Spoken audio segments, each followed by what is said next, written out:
La semana pasada vimos un ejemplo de cómo poder transformar las emociones negativas en el sendero hacia la iluminación. En el caso de la energía de las aflicciones desde el punto de vista del Tantra, vimos cómo esta misma energía es primordialmente pura, es decir, que no es ni buena ni mala, sino que desde un tiempo sin principio está libre de dualidad. Estas aflicciones, a pesar de que se manifiestan como si fueran dualidad, son una emanación de la mente misma, y la mente en sí es primordialmente pura, primordialmente feliz. Entonces, por eso está la famosa frase, el famoso verso que oímos una y otra vez en el budismo tibetano, que dice: la mente es clara luz, todas las manchas son temporales. Es decir, la naturaleza de la mente es perfectamente clara y libre de todo concepto, de toda dualidad, y las manchas, es decir, las aflicciones, todo lo que surge a partir de la dualidad, los conceptos, emociones negativas, son temporales. Es decir, no pueden afectar la naturaleza verdadera de la mente. Entonces, esto es en lo que se basa el Tantra. Bueno, en realidad es también lo que se basa la filosofía mahayana en general, ¿cierto? Y el budismo en general. Esta naturaleza búdica, que es nuestra mente, a nivel último no hay ninguna diferencia entre esta y la mente de un Buda. Entonces, de allí surgen todas las prácticas que estuvimos conversando, incluso la visualización tántrica, parte de este concepto de utilizar el resultado como si estuviera ya presente, ¿cierto? Hacer la autogeneración de uno mismo como la deidad. Hay muchas maneras.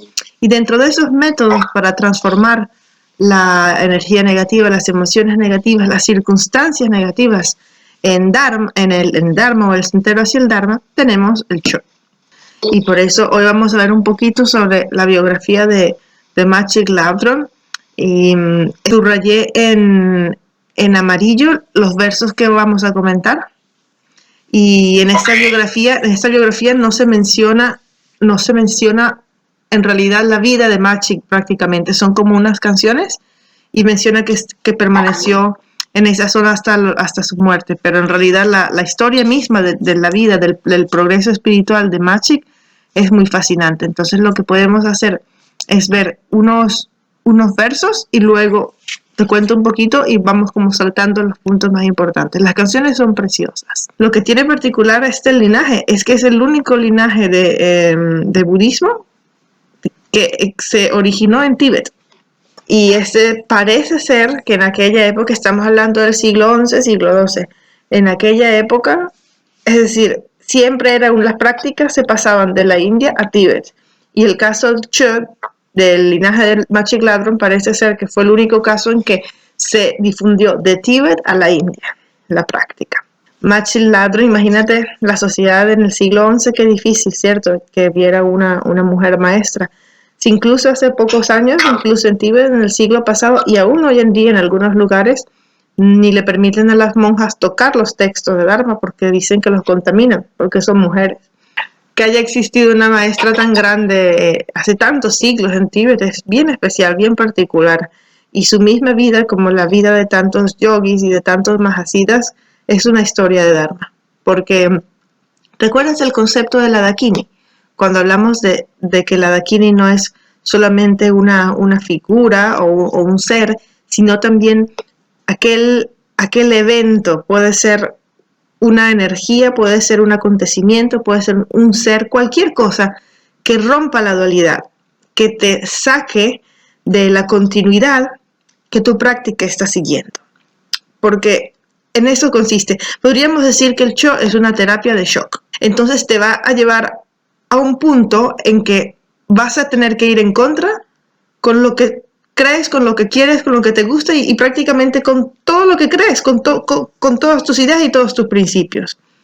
¿Recuerdas la historia de Naropa que vimos hace tiempo? La historia de Naropa y Tilopa, como él era un estudioso, académico, y encontró a aquella mujer que le decía: Naropa, pero ¿comprendes las palabras o comprendes el significado? Y él dijo que él pensaba que comprendía el significado, pero entonces esa mujer era una Dakini, y a partir del encuentro con la Dakini, el encuentro de la Dakini marca, podríamos decir, el principio de la profundidad del sendero espiritual que aún estaba por surgir. Es decir, es como que uno ya está encaminado, pero para subir al otro nivel, para dar un paso más allá, hay que ir en contra de lo que uno cree. Entonces es muy extraño. ¿Cómo es esto posible? Y eso es como la base del Tantra. Entonces Naropa, que era un súper estudioso académico, experto en debate, terminó siendo un mendigo que buscaba por el Tilopa por toda la India. Terminó incluso teniendo una mujer y él que había prometido tener votos de celibato. Todo eso para romper con el concepto de lo que es bueno y lo que es malo, lo que me gusta y lo que no me gusta. Entonces cuando Tilopa le decía, ok, ahora tu práctica Naropa es ir y buscarte una novia, yo decía, ¿pero qué? ¿Qué es esto? ¿Entiendes? Y luego decía, bueno, Naropa, para tu práctica es que me ofrezcas tu novia. Parece que a la novia de Naropa también le gustaba Tilopa. Cada vez que le daba algo para aferrarse, se lo quitaba. Que todas las prácticas exteriores son para llevarnos a romper la estructura de los conceptos que tenemos. Y esa fue la misma historia de Machik. Machik, ahora leeremos la introducción que habla de cómo ella siempre quería seguir el Dharma. Tenemos que recordar también que esta es una historia escrita por tibetanos. Así que es un poco inusual con respecto a las historias que lees de los cuentos indios, porque, bueno, ya verás, es muy pícaro, es muy... Machik dice mentiras, ¿me entiendes? Para salirse con la suya, porque ella quería ser monja, no quería casarse. Pues en Tíbet, igual que en la India antigua, la mujer se tenía que casar, ¿entiendes? Y ella era campesina, era una hija de unos campesinos, y hace un montón de supuestamente, ¿no? Esto imagínate, desde el siglo XI, quién sabe qué ahora de verdad que será de fantasía, pero de todas formas el relato es el recorrido espiritual para romper la dualidad. Entonces comienza, por supuesto, con las profecías. Antes de que naciera Machik, se dice que su madre tuvo un sueño premonitorio en que vio a 4 dakinis y a una dakini negra, y la dakini negra le cortó el corazón, se lo sacó del pecho y se la comieron entre las 5.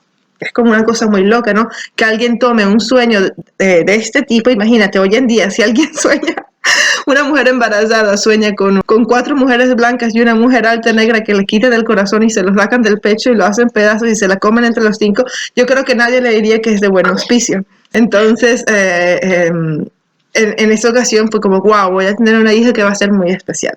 Pero insistían en que ella fuera campesina, etcétera, etcétera, hasta que, bueno, ya vas a ver ahora la historia. Machik Ladru llegó hasta cortarse los pulgares de las manos para que no lo obligaran a ordeñar, para poder dedicarse a estudiar el Dharma. Entonces podemos comenzar, si quieres, vamos a saltar la mayoría de eso y ir solamente a las canciones, si no es muy, muy, muy largo. La parte, de hecho, es curioso porque una de las partes más importantes de la historia de Machik no está mencionado en este extracto de la biografía secreta, y es la parte de cómo ella dejó de ser monja, es decir, cómo fue su proceso de la práctica convencional a el Chöd, qué fue lo que ocurrió, ¿no? Que cómo pasó de ser una persona con ordenación monástica, con gran capacidad intelectual, que debatía con los hombres, que en el siglo XI era inconcebible, que le ganaban los monjes, cómo pasó de eso a ser una mendiga que caminaba desnuda, ¿entiendes?, por los pueblos. Muy loco, muy loco. Y luego volver a ser, después de eso, pasar a ser la abad del monasterio de monjes. Muy especial. Entonces cuenta la historia, dice, podemos ver la primera parte evidenciada. De todas partes llegaron peticiones de matrimonio, pero le mantuvieron en la familia. Sin embargo, entre los pastores del norte había un hombre muy rico llamado Kunga que donó muchas riquezas a los padres de Machik y le pidió matrimonio. A la vista de todos aquellos bienes, sus padres la entregaron al pastor. La típica historia de la India, de Tíbet, de todos esos lugares, ¿cierto? Entonces aquí es muy gracioso porque cuestan todas las cosas que hacía para que la echaran sus suegros, la echaran de la casa, porque ella no quería casarse, ella quería ir a estudiar el Dharma. Dice que se le cayó una vasija de arcilla y le preguntaron, ¿tienes algún problema con tu salud? Dice, sí, mi salud no es buena y mi estado puede empeorar. Luego, ¿qué fue lo que hizo? Creo que se quemó con agua caliente o con fuego y le decía, ay, si es que tengo un problema así con los espíritus del lugar que me atacan y va a empeorar, va a empeorar. Esto nunca lo encontrarías en una historia Theravada o una historia de la tradición Pali sobre la vida de Buda, nada, jamás, porque está diciendo mentiras, ¿me entiendes? Además, si vemos en los 3 tipos de votos, los votos de liberación individual, los votos de bodhisattva y los votos tántricos, Recuerdas que hay como que uno está por encima del otro. Entonces, en este caso, los votos de bodhisattva y los votos tántricos, sí hay que a veces como doblar un poquito, torcer un poco un voto de liberación individual para obtener, por ejemplo, el beneficio de los demás. Entonces, eso es lo que te dice el voto de bodhisattva. Por eso, en este caso, las mentirillas que hace es como sacrificar el voto de liberación individual de no decir mentiras para poder obtener la iluminación, prácticamente, porque si no se salía de allí no iba a poder ni siquiera estudiar nada, es decir, nada, se iba a quedar allí campesina por siempre.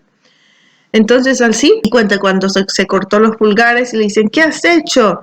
Y es la parte siguiente. Los pulgares son lo más esencial en todas nuestras actividades, bien sea para cardar la lana, ordenar al ganado o cualquier otra tarea. Ahora tienes que volver a tu pueblo. Entonces la echaron, pero los papás eran así muy, muy duros y le decían, no, bueno, no importa. Bueno, los pulgares no es tan grave, igual hay muchos hombres que quieren casarse contigo.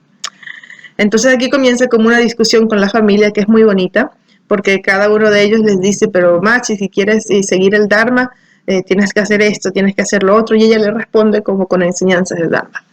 Entonces les dice, he nacido en el continente feliz de Shambulin. Shambulin es la Tierra, es el planeta Tierra.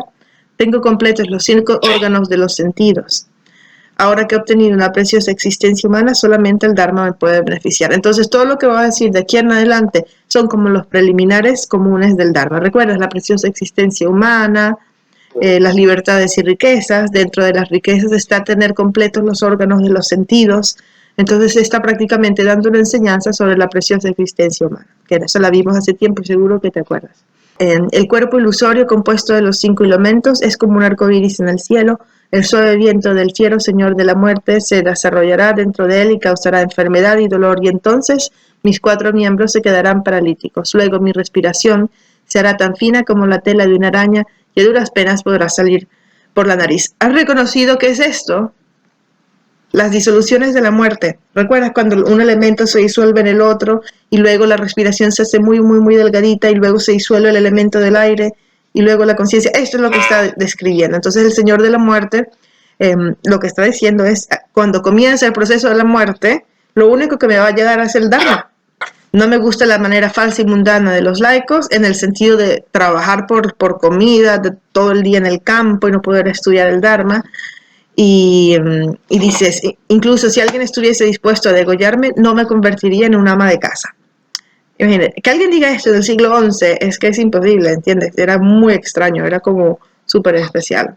Esta parte es súper graciosa también, porque dice, cuando era niña creía en mi tierra natal.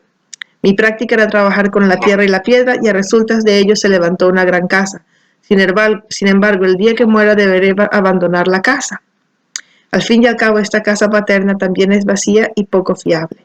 No me quedaré aquí, partiré en busca del Dharma.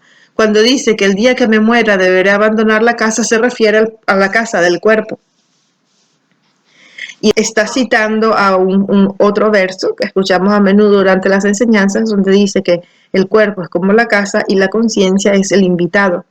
Que en el momento de la muerte el invitado se va a buscar otra casa y se queda el cuerpo. Entonces por eso hace la analogía con su casa. La casa paterna, no me quedaré aquí, y se partirá en busca del Dharma. Y en cuanto a los deberes hacia la casa paterna, padre, los debes hacer tú mismo. Nos da risa, pero imagínate aquellos tiempos, ¿no? Entonces la madre también le dice que ella tiene que volver con el marido y no sé qué. Entonces ella contesta la parte que está evidenciada, dice, en un principio yo, tu hija, creía en mi marido. Como práctica generé un amor muy intenso, y como resultado nuestras mentes vivían en armonía. Pero cuando yo muera tendré que partir sola. Al fin y al cabo, y el marido de una también es vacío y poco fiable. ¿Qué quiere decir vacío? Es vacuidad, vacío de existencia intrínseca. Y poco fiable, ¿por qué? Porque tiene una naturaleza ilusoria que uno va a pensar que es verdadero y a partir de eso va a comenzar todo el apego, la rabia, todas las aflicciones a partir de esa ilusión. Yo, tu hija, no me quedaré aquí, partiré en busca del Dharma. En cuanto a cultivar el amor de un marido, madre, lo debes hacer tú misma. Si quieres un marido, búscatelo tú, le dice. Que ya tenía. Y luego la madre le está explicando que, sabes, en aquellos tiempos para entrar a un monasterio, para recibir enseñanzas e iniciaciones, todo siempre había que llevar una ofrenda.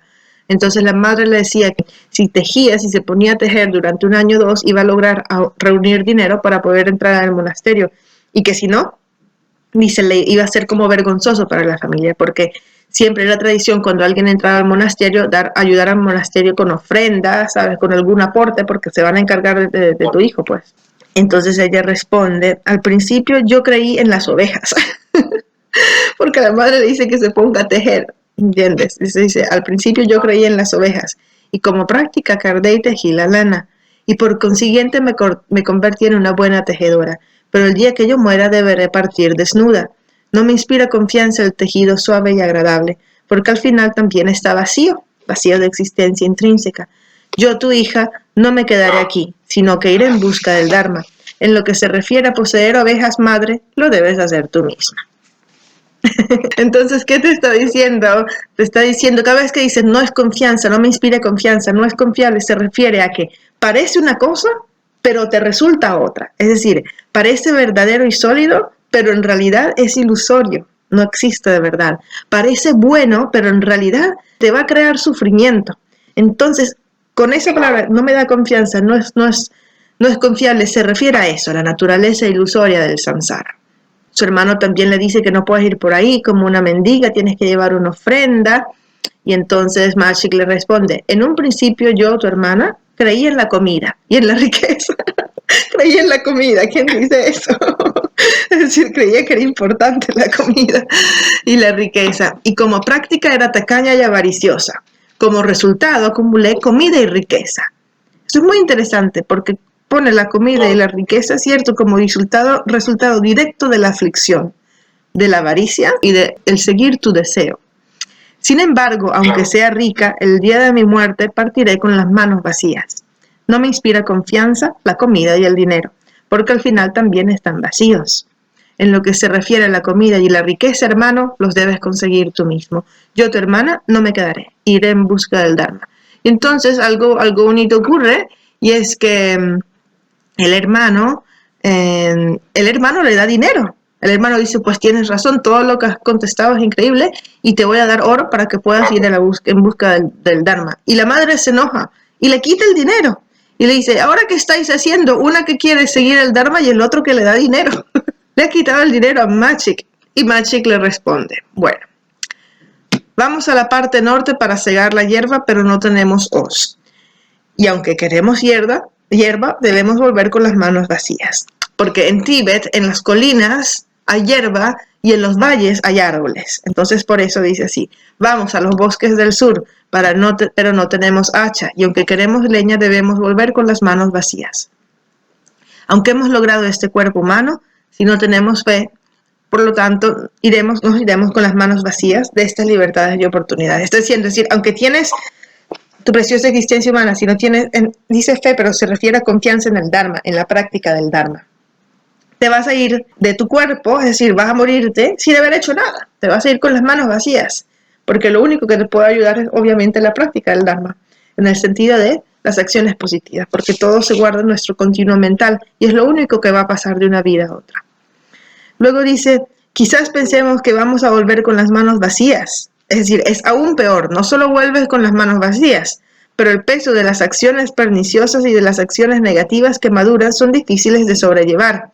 Entonces no solo vas a volver con las manos vacías, sino cargadas de karma negativo, es decir, peor todavía. Madre, ten cuidado con el samsara, le dice, después de que la madre le quita el oro, le dice, madre, ten cuidado con el samsara. Yo, tu hija, no me quedaré aquí, me iré en busca del Dharma. Entonces se fue, sin dinero ni nada. Y bueno, hay muchas historias para hacer como de manera muy rápida. Ella encontró un maestro. Hay varias versiones sobre qué maestro se encontró.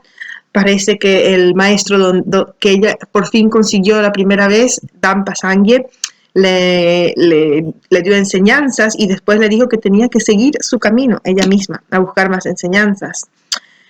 Y déjame ver, aquí la cita siguiente dice, no debes quedarte aquí. Le dio toda la transmisión de las enseñanzas, dijo, no debes quedarte aquí, para ti es mejor que vayas al Tíbet central, a un lugar llamado Lattak, donde hay monjes que enseñan la forma externa de Kadampa y sin embargo interiormente son meditadores tántricos. deberías practicar más arriba de su monasterio y así conseguirás beneficiar a tantos seres como la extensión del cielo. Esta parte es muy importante. ¿Qué quiere decir? Enseñan la forma externa de Kadampa y sin embargo interiormente son practicantes tántricos. Esto es como una de las cosas que enseñó Lama Tsongkhapa, que fue el fundador de la escuela Gelugpa o la nueva escuela Kadampa. Por fuera como un monje, por dentro como un yogi. ¿Entiendes? Por fuera como un monje, es decir, por fuera manteniendo la perfecta conducta ética, todos los votos de liberación individual, ¿cierto? Perfecta disciplina, y por dentro practicando el tantra. Porque la práctica tántrica es mental, ¿entiendes? ¿Y por qué dice esto? Porque de esa manera no se puede utilizar el tantra como excusa para acciones negativas de cuerpo, palabra y mente. Lama Tsongkhapa decía que había que practicar así, por fuera como un monje y por dentro como un yogi. Por fuera como un monje te protege de practicar el karma negativo y por dentro como un yogi te protege de la visión ordinaria. Así no caes en el dualismo de lo bueno y lo malo, me gusta y no me gusta. Es como mantener el equilibrio entre bodhicitta y vacuidad. O como Maciej Gladron misma decía, la práctica consiste en tirar y soltar al mismo tiempo. Girar y soltar al mismo tiempo. Es bonito, ¿cierto? Entonces, lo que se cuenta, esto no aparece en este extracto que te he dado, pero es la parte más importante, es la transición de Maciej de ser una monja erudita, muy joven, ya a los 16, 17 años, tenía un conocimiento increíble del Dharma y había recibido las iniciaciones. Entonces, se encuentra que cuando recibió la iniciación de Alto Yoga Tantra, se encontraban en un lugar cerca del cual había un lago y en el centro del lago había una especie de isla. Y sobre esa isla había un árbol, y en ese árbol vivía un demonio. Entonces, parece ser que el demonio estaba creando muchos problemas en la zona, estaba atacando a las personas. Y después de la iniciación, encontraron a Maciej desnuda encima del árbol. Es decir, todo el mundo estaba aterrado del árbol, porque ahí vivía el espíritu maléfico, este demonio, y Maciej apareció allí. Entonces, lo que parece ser que ocurrió, según dice la leyenda, es que ella había comprendido que romper con la dualidad de los conceptos era una vía muy veloz para lograr comprender la vacuidad y la ausencia de yo. Entonces, ella hizo justamente lo que es los principios del Cho. Ve a lugares que te asustan. ¿Recuerdas? Ve a lugares que te asustan. Entonces, ella fue al lugar del cual todo el pueblo tenía más miedo, que era el árbol donde vivía el monstruo el demonio o el espíritu. Y cuando se subió al árbol, los demonios, es decir, el espíritu y también los que lo rodeaban, en lugar de atacarla, dice que no la pudieron atacar porque cuando la fueron a atacar, ella les ofreció su corazón. Entonces los demonios se quedaron como, ¿qué es esto? Es como la manera de desarmar al enemigo. Entonces, ¿cómo desarmó ella al enemigo? Ofreciéndole su corazón, ofreciéndole su sangre, ofreciéndole todo. Y los nagas, se cuentan, ¿no? Estos espíritus que estaban en el árbol, quedaron tan impresionados con esta acción y con el coraje de esta joven, que ellos le prometieron que iban a ser sus guardianes y que iban a cuidar a todos sus practicantes. Entonces, así fue como ella transformó a los demonios en guardianes del Cho. Todos los practicantes de Cho nunca se enfermaban. Según se cuenta en los siglos pasados en Tíbet, cuando había, por ejemplo, una peste, una epidemia de alguna enfermedad, los únicos que podían tocar a los cadáveres sin enfermarse eran los que practicaban Cho. ¿Pero por qué? ¿Por qué no lo pudieron atacar? Vamos a volver a ese momento. ¿Qué es lo que, por ejemplo, un demonio estaría atacando como si fuera su enemigo? ¿Qué es lo que está atacando? Está atacando un concepto, ¿entiendes? Está atacando una entidad que tiene una forma, tiene un nombre, y cuando uno se aferra a la idea de un yo sólido y existente, es como si le estuvieras creando un blanco para los demonios, para las aflicciones. Eres el blanco. Pero ¿qué ocurre si le lanzas una piedra a un fantasma? ¿Cierto? Por ejemplo. O a un holograma. Nada, porque no existe de verdad. Entonces, disolviendo ella misma su ego, disolviendo su yo, su aferramiento a su verdadera existencia y desarrollando amor y compasión por los demonios. Los venció. Y esa es la práctica del Cho. Esa es la visualización que vamos a hacer, tal vez la clase que viene, si logramos cubrir todo. No pelear, responder al ataque con ataque, sino con amor. Entonces, ella le ofreció todo, le ofreció su cuerpo, su corazón, su sangre. Y así fue como derrotó a los demonios. ¿Por qué? Porque no había nada que atacar. Lo único que te pueden atacar es el ego. Si no tienes un ego, si no tienes una idea sólida de tu verdadera existencia, nadie te puede atacar. ¿Por qué van a atacar? ¿Entiendes? Si David no existe, ¿cómo van a atacar a David? No hay nada que atacar. Entonces, ese es el principio del Cho. Disolver el yo y la idea del yo para ofrecerla a las condiciones negativas, las emociones negativas, las fobias, todo lo que nos encontramos en nuestra vida, cierto, que nos produce sufrimiento, y transformarlos en aliados o en sendero hacia la iluminación. Entonces, al final, ella se convirtió en una ermitaña. Bueno, en realidad, después de eso, ella dejó de ser monja y ella se casó. Ella tuvo 3 hijos, se casó con un yogi. Muy graciosa la historia del yogi, ella que lo dejaba con los niños por años y se iba de retiro, y luego ella volvía y el yogi se iba de retiro por años y ella se encargaba de los niños, y cuando venía el yogi metían a los niños en retiro y se iban, no, muy gracioso.